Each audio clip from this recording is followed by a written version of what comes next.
ఈరోజు వృషభ రాశి వారికి విద్యార్థులు తప్పుడు వ్యక్తులతో స్నేహం చేయడం వల్ల చెడు వ్యసనాలకు లోనయ్యే అవకాశం ఉంది కాబట్టి జాగ్రత్తగా ఉండండి. బద్ధకాన్ని తగ్గించుకోండి. ఉద్యోగస్తులకు పై అధికారుల యొక్క ఒత్తిడి వల్ల ఉద్యోగం మారాలనే ఆలోచన కనపడుతోంది. వ్యాపారస్తులకు ఈరోజు ధన నష్టము, వ్యాపారంలో మార్పులు చేద్దామన్నా కుదరని పరిస్థితులు కనపడుతున్నాయి. స్త్రీలు మితిమీరిన ఖర్చు చేయడం వల్ల కుటుంబంలో ఆర్థిక ఇబ్బందులు వస్తే జాగ్రత్తగా ఉండండి. విదేశాలు ఉండే వారికి అక్కడ మీ ఎదుగుదలను చూసి ఈర్ష్యపడే వాళ్ళు పెరిగిపోతుంటారు. జాగ్రత్త.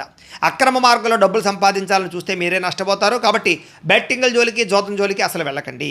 గతంలో చేసినటువంటి రుణాల వల్ల మనశ్శాంతిని కోల్పోవడము, అప్పులు తీర్చడానికి అనేక మార్గాలు వెతికినా సరైనవి రాకపోవడం కనపడుతున్నాయి. దూర ప్రయాణాల్లో లేదా దూర ప్రయాణాలకు సంబంధించినటువంటి వ్యవహారాల్లో ఇబ్బందులు, ప్రమాదాలు, ఆలస్యాలు కనపడుతున్నాయి. తొందరగా బయలుదేరండి. టెన్షన్గా మాత్రం ప్రయాణం చేయకండి. ఇంట్లో పిల్లలు మీ మాట వినకపోవడం వల్ల చికాకులు పెరుగుతున్నాయి. చిన్న చిన్న గొడవలు పెద్దవైపోయి పోలీస్ స్టేషన్ దాకా వెళ్ళే పరిస్థితులు ఉన్నాయి. నోరు అదుపులో ఉంచుకోవాలి. ఈరోజు శారీరక బలం తగ్గడం, కాళ్ళ నొప్పులు పెరగడం, నీరసం పెరగడం ఇబ్బంది కనపడుతుంది. జాగ్రత్త. ప్రేమికులకి ఇంట్లో వాళ్ళకి తెలియకుండా వివాహాలు చేసుకోవాలి లేదా ఎక్కడికో వెళ్ళిపోవాలనే ఆలోచనలు వస్తాయి. చూసారా, దాని వల్ల ఇబ్బంది పడతారు. లేచిపోవడాలంటూ చేయకండి. ఇక భార్యాభర్తలు అనవసరంగా గొడవ పెట్టుకుని మనశ్శాంతిని కోల్పోతున్నారు. ఈరోజు కొత్తగా స్థలాలు కొనడం కానీ అమ్మడం కానీ పెద్దగా కలిసి రావటం లేదు.